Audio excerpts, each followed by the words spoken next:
We're covering the new Prep Center S. This thing is the latest addition in Mytee's line of all-in-one auto detailing machines. It is loaded with features meant to maximize efficiency. I know you guys are going to love it, so without further ado, let's get to it. Okay, so if you're familiar with the previous Prep Center, you will immediately notice the redesigned chassis. We cut out a lot of the bulk to make the new Prep Center S significantly slimmer, as well as we added these new 4-inch locking caster wheels to the front. This redesign is aimed at making the new Prep Center much more mobile, so you can move it around your shop easily even when you're tight on space. In addition to the machine itself, every Prep Center S is going to come with the following accessories.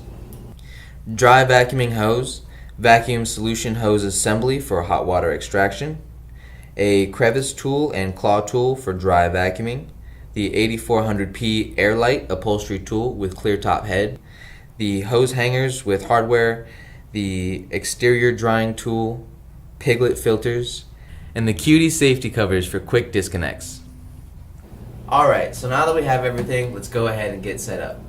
I've already got mine plugged in. You'll notice that it actually runs off of one singular cord. This is a 115 volt cord.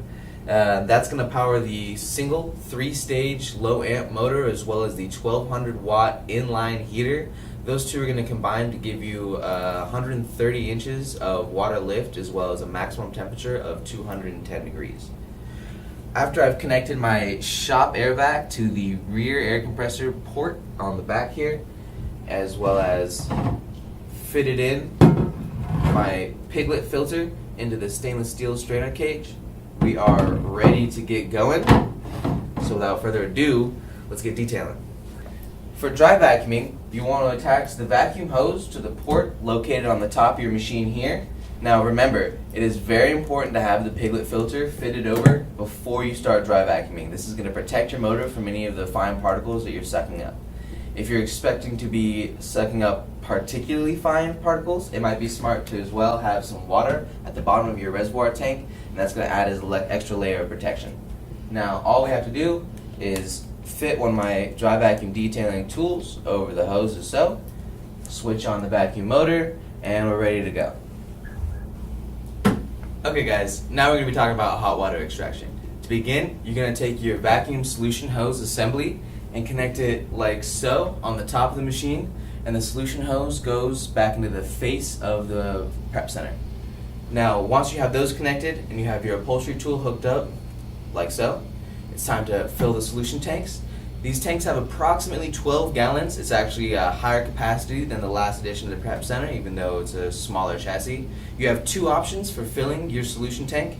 You can use either the included solution fill hose. This can go to any faucet, or if you have a bucket, simply dump it directly into the top here.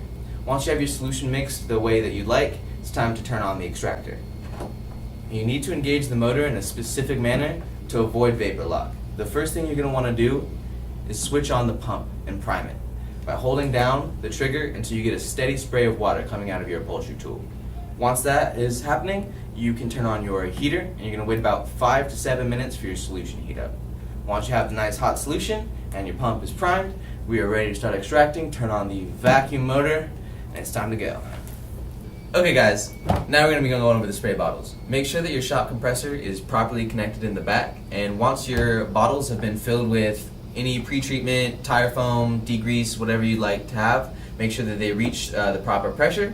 When you're ready to go, simply unhook your nozzle from the holster and squeeze to spray. Our nozzles are really cool. They have this adjustable flow, anything from a pinpoint to a wide spray, and they also include a lock. If you got a lot of spraying to do, this will reduce fatigue. Once we are done with the spray treatments and it's time to blow dry the exterior of our cars, simply take the vacuum tube from before and connect it down here to the exhaust. This is the exhaust port from our vacuum motor. When I connect my blow dry tool to it here, this is going to give me a steady stream of warm air that I can use to blow dry the exterior of the vehicle. Okay guys, that concludes this episode of Out of the Box.